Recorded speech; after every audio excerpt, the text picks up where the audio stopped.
Welcome to Kickstarter Radio 102.4. I'm your host Lipstickpaddy, and today we're looking at Call of Kilforth, a fantasy quest game.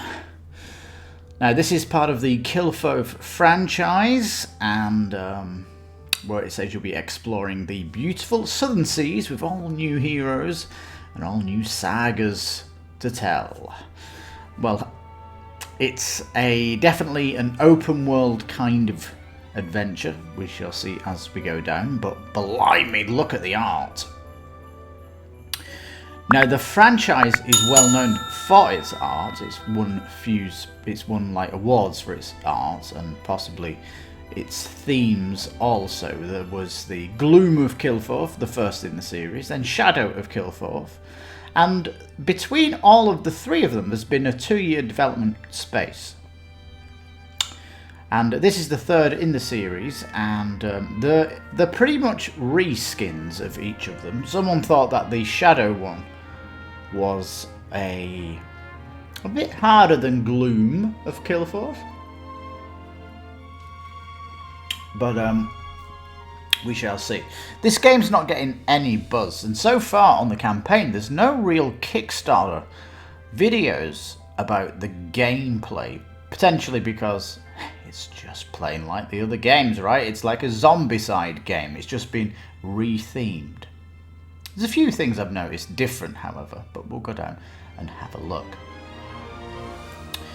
Backers is quite low actually if you compare it with Shadows. It's just a bit over what the first one with the Gloom did, but the developers themselves, Tristan Hall, they started with Gloom of Kilforth. So this is the little baby that they're re-skinning.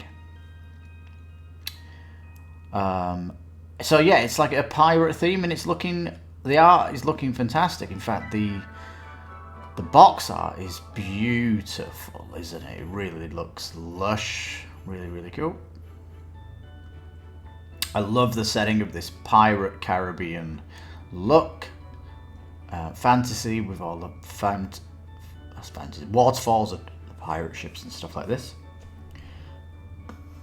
I think that one of the things I don't like about the series is the fact that you've not got a board and you're just putting this out on your table.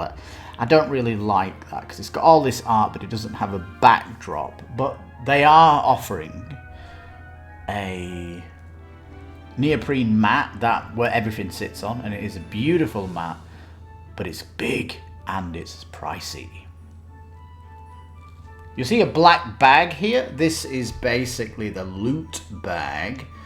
And the way the game works is essentially you are a standee that starts at a starting location.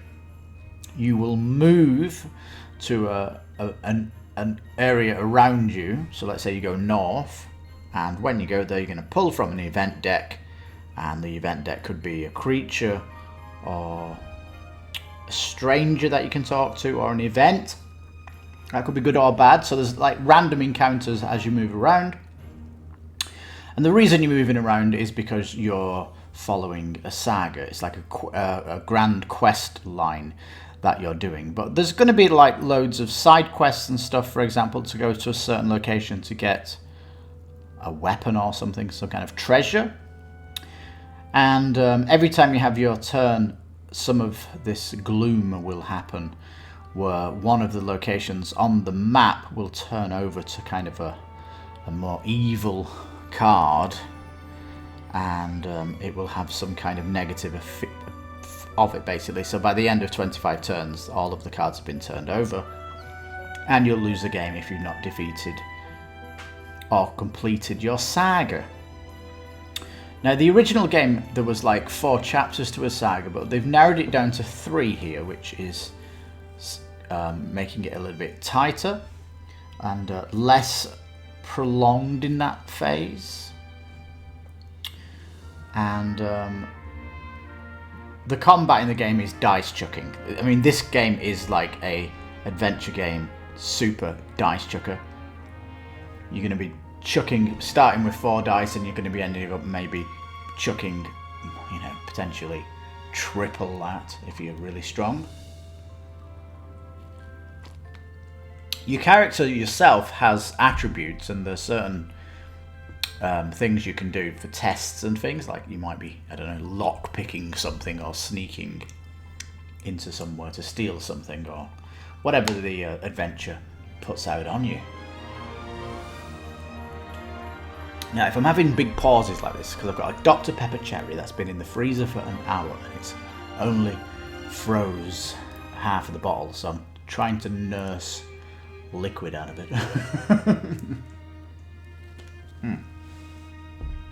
I've just broke through the ice. There we go. I don't normally have time in my videos to talk about daft stuff like that, but my podcast, I have more time for that. That's generally coming out on Sundays.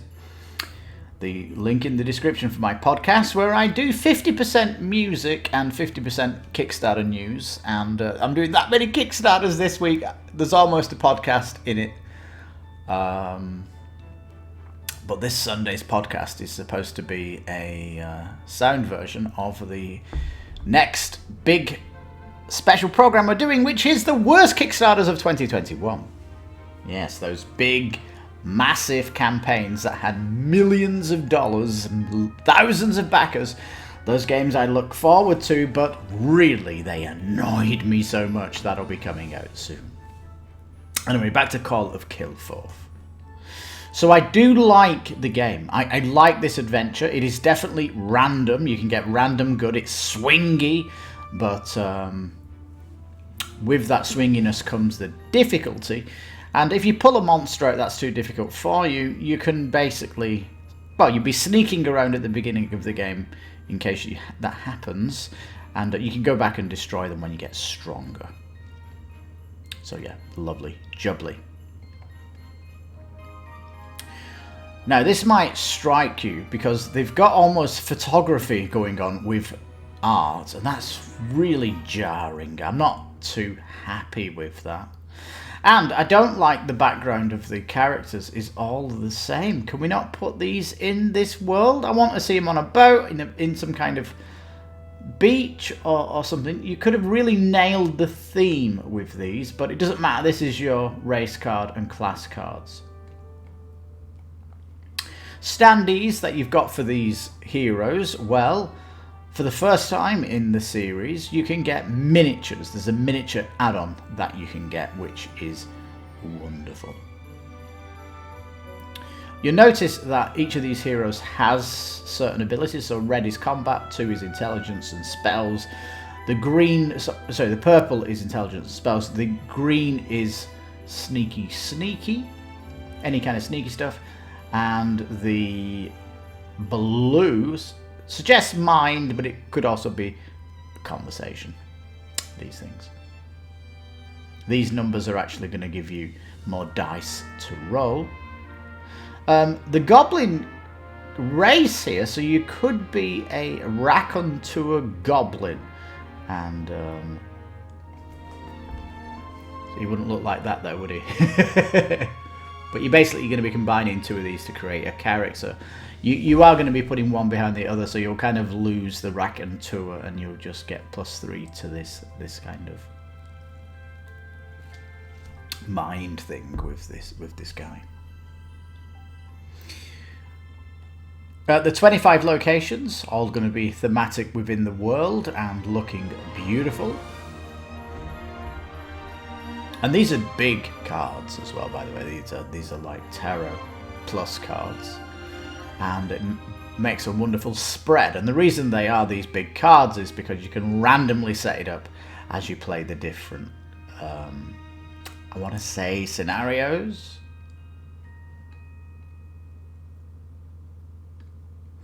And the enemies you're going to be facing are going to be called the Ancients, which are basically very, very old things that have not died yet, and potentially some of it is zombified, maybe. So yeah, sagas. These are pretty interesting because you're going to get 3 for each saga, which is new. That is going to be new. So the saga is going to have the 3 chapters that you're going to want to play through, and the you've got like 12 sessions that you're going to be playing. There we go. Now, there's 4 types of encounters. You can see there's a deck here for the ocean encounters. And only 18 cards in the deck. That kind of seems a little bit slim. However, there is expansion boxes that you can throw in, which are necessary. Because if you've got 25 areas of the world, you know, you're probably going to see some of these cards again if you just go for the base. Oh man, it's just really weird to see this. The Glory Hunter, a photograph. The Warden, some beautiful art. Could they not just have done an artist's impression of the Glory Hunter? The photograph here is such a wild mix in the bag. The only reason it's not completely annoying me is that you're going to be putting that underneath something else. I don't know. The game's known for this, by the way. This isn't just this version. The Kilforth do photographs and yeah, the mixing art styles, and that's not what I like. The Dodger here, he kind of, have they reused art from Shadows here, which was a bit more oriented, or I don't know. It kind of confuses me. But again, these backgrounds to the cards aren't doing it any justice. The Warden, for example, looks like she's in a forest. We've got a bit of a tree going on there. So they are starting to put things in the world. But why don't they do it more? Yeah, these night cards, these are going to be... basically, you've got this deck of the night. You take your turn. Nighttime comes. You pull one of these cards, and that has a place where it needs to go. And the event coming out could be bad. It might actually be beneficial, actually, or there might be something of interest there.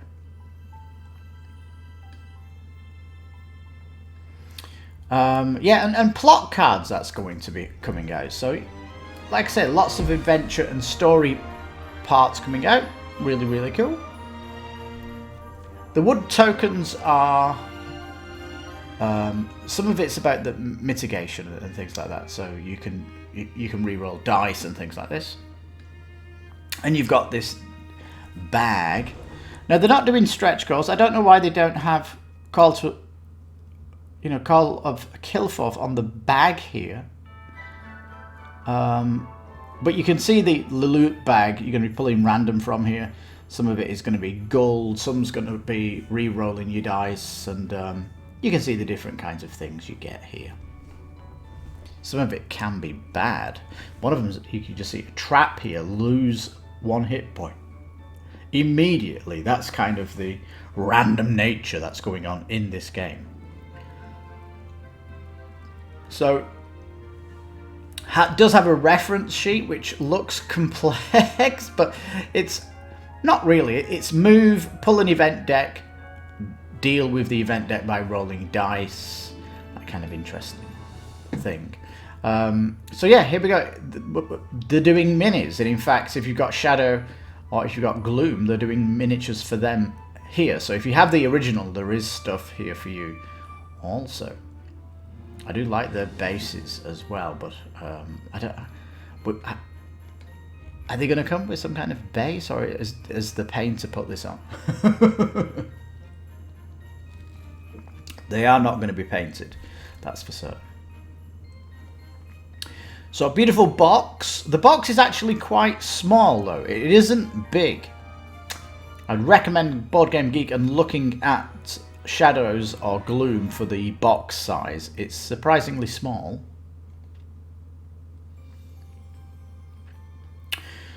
The art though is fantastic. It really is.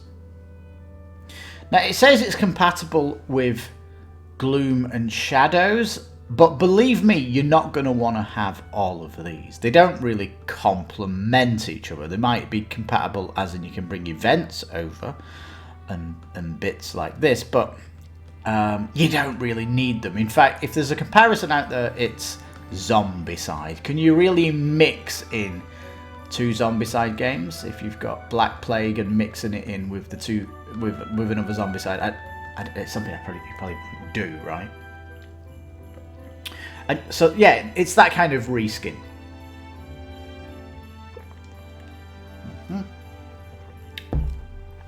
I like the fact you can enlist strangers. So on the adventure, a bit like Talisman, you can actually become a party of adventurers, and that's really, really cool.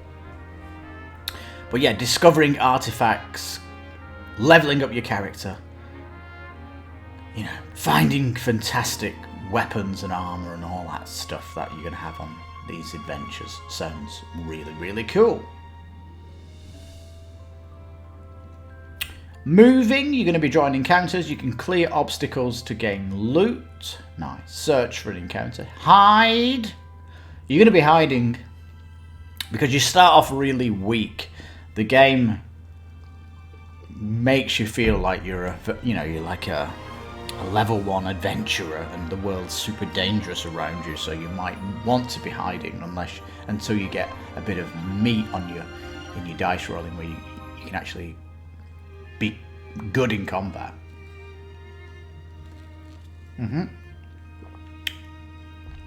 It says that you can discover a reward. This is coming from the bag, isn't it? I don't know. No, there's not. It's not a bag. There is actually a deck of rewards. So, yeah, you can sometimes choose from a deck. Market's nice in the towns because you can purchase stuff. That's nice. And it says regale, to use golden keywords gained from encounters to complete chapters of your saga. So yeah, the saga, in order to complete it, you are going to be needing to do events that pertain to a certain encounter, and the saga will actually be putting areas on the map that you need to visit. Basically, that's how you actually, in this open world, get to where your locations. You're kind of planning locations to get these requirements done. It's cooperative though, and why can't you give the saga to another person? So you're playing 2 different sagas and you're going around to different places. That'd be, I don't know, can you not do that? No, it is cooperative, and it certainly is solo.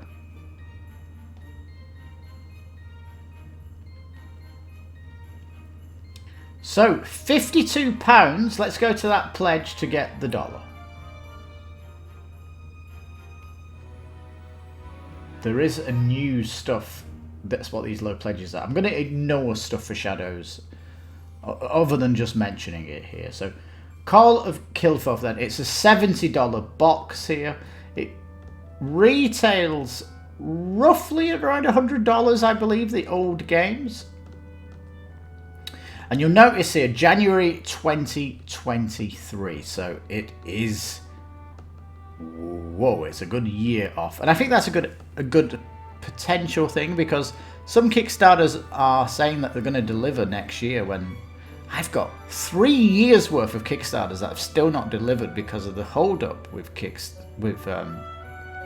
China's printing and stuff. So yeah, factories only allowed to open every other day. Production's down 50%. Everyone's waiting to get games printed, and all these new games coming out are at the back of the list.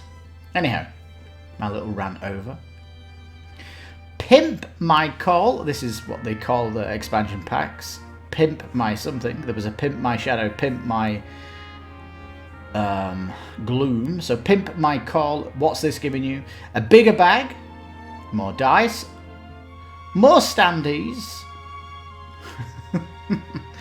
and aids for each person, extra stands, and no, you have to get this to get the bigger tarot cards. So so the footprint gets bigger if you get Pimp My Call, but I think you're going to want it for the bigger size. New content though, this is the 54 new cards, and oh my god, that's so expensive. It's a deck of cards.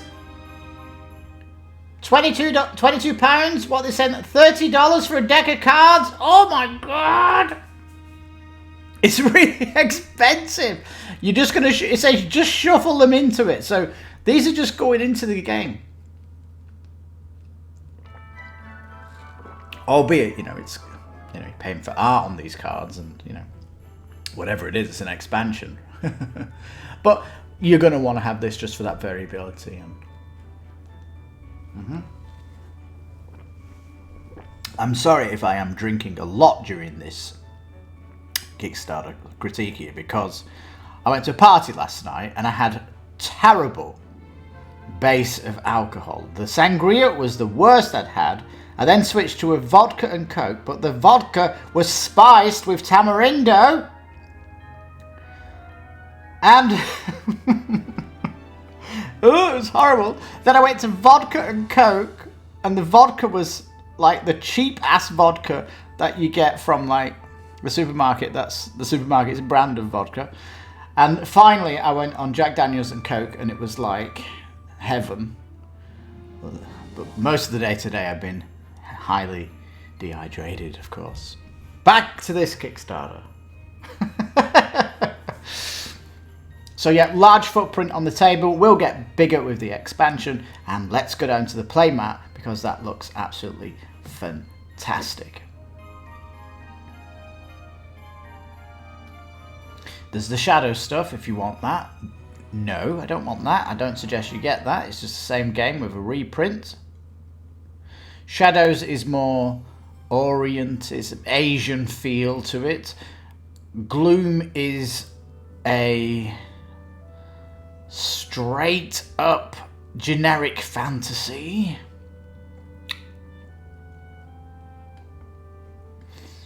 They all did the same thing.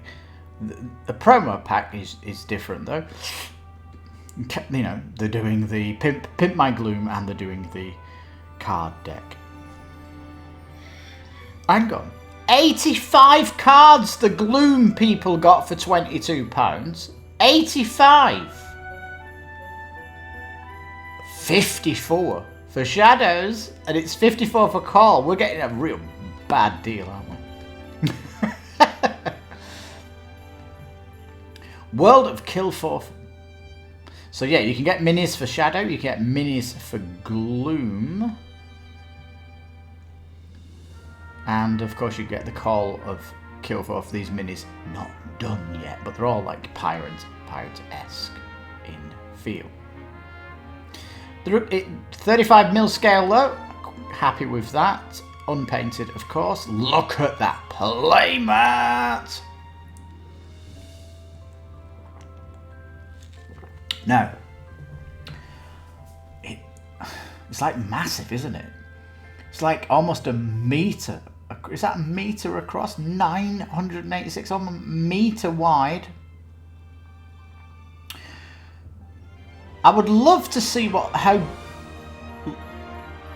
I mean, you can basically just see what the tarots look like on this. There's like, if you look at the squares, you can maybe see what the tarots look. You're not going to see much of that map once you put all the cards out, are you?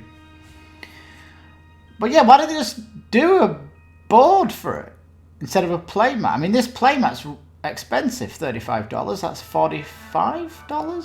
£35? Why don't they just have a board? And if your tarot cards are going to fill up this thing, you're not going to see it. You might want to stick with the normal ones. I don't know. I don't know. Would you go for the playmat and keep the smaller cards instead of upgrading to the tarot? Oh, that's an interesting question, isn't it? All right. There is a big pledge then. There's the $70 pledge, or £52, or if you want all those add-ons, it's $175. Yep, £129. You get the base game, you get the minis, you get the upgraded components, the Pimp My Call, you get the deck of cards, and you get the playmat, so you get everything that you would want to get, and it's coming in at 174. Ouch, peeps. If you've got small hands, though, I mean, could you take away the pimp my? Is it, you need to get the bigger cards. Let me just go back to the pimp my, just to see if I did not want the big cards, what else would I be getting in it? Because this is something you're going to have to weigh up, isn't it? The big velvet bag. I wouldn't say I've got big hands. More dice. Do you need them? Standees. If I'm getting the minis, I don't need standees. Player aids. I could photograph the player aid. Extra plastic stands, don't need them. So potentially the minis replace this stuff, don't they? So I don't know, bigger bag and more dice, bigger tarot cards. And if you're going to sleeve your cards, tarot cards are more expensive, aren't they? Tarot sleeves, they're really expensive. I don't know, you could probably... You probably could get everything with, and just not get the pimp my, because the new miniature pack seems to have killed it. Why are they calling it Miniature Expansion 1? Well, I wouldn't be worried about that, because back on Gloom of Kilforth, they had this promo pack 1, and that was 5 years ago, and there's no promo pack 2 because they went on and did Shadow. There's been no mention of a promo pack 2, and Shadows didn't get a promo pack. So, you know.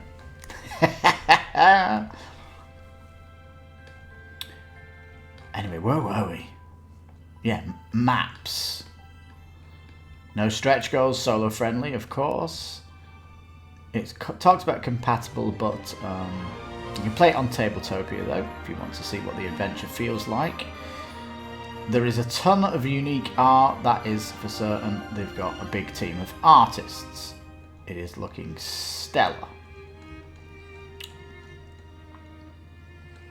Videos. This is the problem, because it's shadows, gloom, gloom, gloom, shadows, shadows, shadows, gloom, gloom. Where's the call? If it's on Tabletopia, why have you not done an example of you playing it, the devs? It'd be great for the designer to play it on Tabletopia just to see what happens. Yeah. It does say, though, the game is only going to be in English. That is going to pretty much pee some people off and all that stuff. Now, before we come to Final Thoughts, there is the FAQ 26 questions we need to look at. So now, this is the slate, it says, all the games that they've done. Does talk about games in the future that are coming. Rift Symphony, Slab Sublime Dark, Krell Manor, a Vale Odyssey game. That's another one of the games they did, isn't it?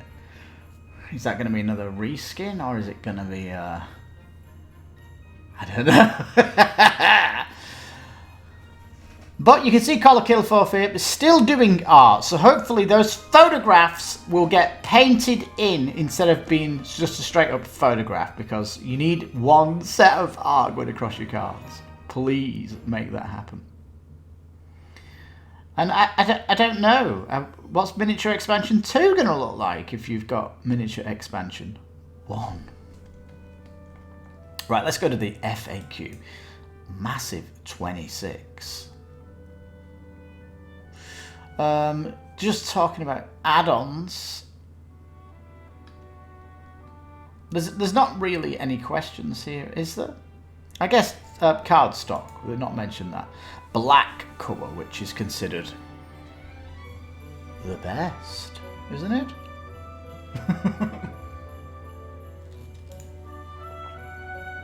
Plastic Minis 35 scale. Some of your prices have gone up. Why? Well, £2 ain't that bad, actually. I mean, if you've got Biden inflation that's going on in the US, it'd be even more, wouldn't it? But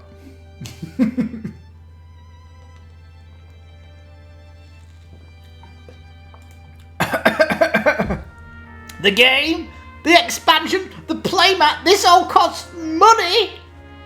Please pledge responsibly. Of course. Do we really need to warn people about pledging responsibilities? It's like when you see these alcohol adverts and it says, please drink responsibly. It's like, do we need to be told this? It grains me when Kickstarter channels say, like, you don't need these games. You don't need to buy everything. It's like, why are you talking to us like you're our dad? That's what it feels like. Or your mum's talking to you. Anyhow, I'm a bit more relaxed on this Kickstarter because it's a good game and I'm just chilling. It's in the evening here. Wife's out with the family and bringing you this. It is an amazing game.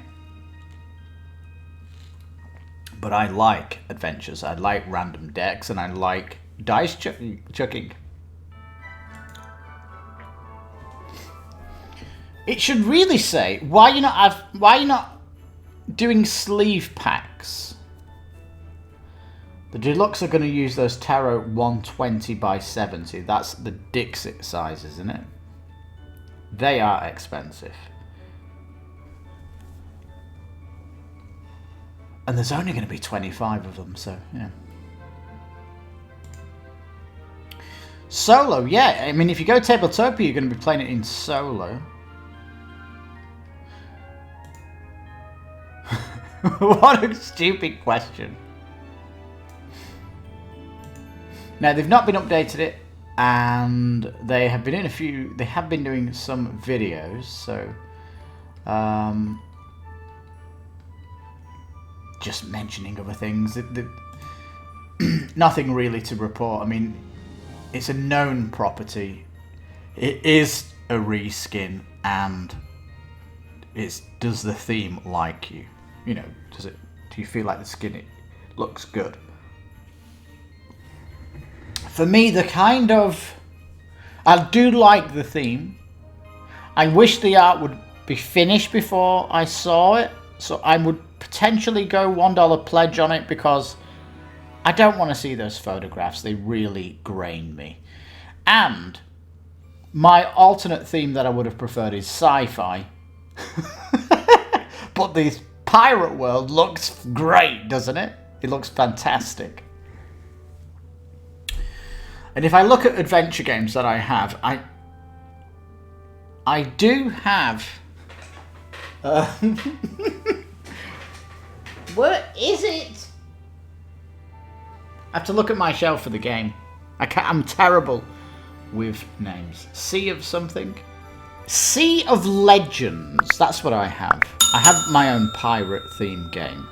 So, yeah, if there's a sci-fi one, I would probably jump at that because I have nothing like that yet. ISIS Vanguard on the way, hint hint. But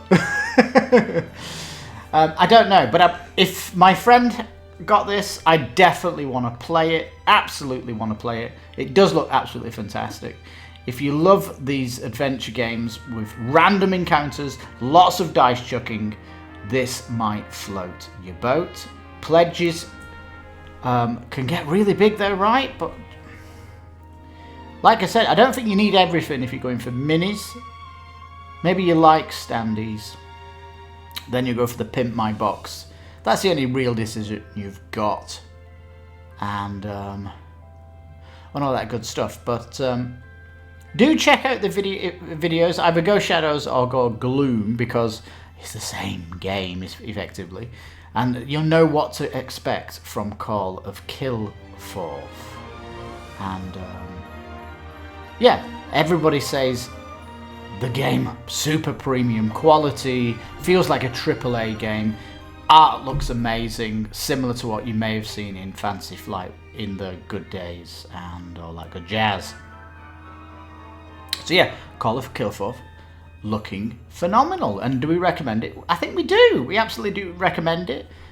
Just be aware that there is going to be swingy dice and randomness happening. If you're okay with that, then you're going to love loads of adventure games, aren't you? Because they're all like that. But yeah, it's definitely something new. It's its own unique system, the Kilforth series. And for me, out of the 3 games, this pirate one they have, it looks great. It's the one I would go for out of the 3, but you could potentially pick up the others on this Kickstarter, and there is content here also for them, so there's good stuff for them too. So yeah, it's a solid Kickstarter. Why are you not putting Call of Kilforth on your bag, your velvet bag? That would make your pimp my box thingy a little bit more attractive. But I do like this fact of pulling loot from the bag. It almost feels piratey in itself, but all that good stuff. And you know, the dice, why haven't they got a skull for the 1 or something just to make it more piratey? I don't know. In the Pimp Me, could the dice not be different also, just to make it more appealing? Maybe.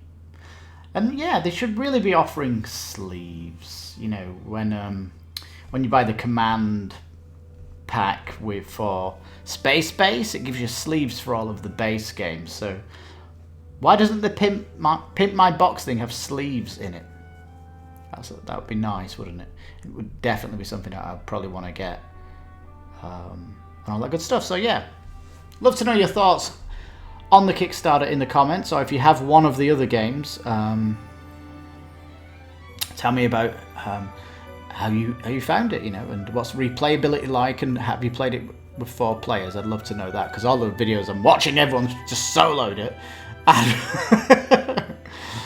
all that good stuff. But yeah, Call of Kilforth looking absolutely fantastic, art-wise looking solid, but the photographs are my pet peeve because of the 2 art styles. You either do all photography or you do all art, and I don't like the mix. I think most of my subscribers know this of me, of course, but yeah, epic stuff. And like I said, I really love to play it though, because it looks fantastic. But at the minute, there's too much going on with Kickstarter and pledges and all that stuff. You know, I could $1 pledge it and stick it on my number 2. It probably would go on my number 2 for late backing, because I fully love what they're doing here with the Kilforth. But if it was sci-fi, I'd definitely be pledging it, that's for certain. But as it stands, it is going to go on my late pledge list in the number 2 spot, and the Black Rose Wars sits at the top of that if you're interested. Well, anyway, thank you so much for watching. I have been going a bit random today, just because I'm a bit more chill and all that good stuff. So yeah, I hope you're having a great Christmas, and I hope you have a fantastic New Year. So you've been listening to Kickstarter Radio 102.4. I've been your host, Lipstickpaddy. You take care, stay safe, and bye-bye for now.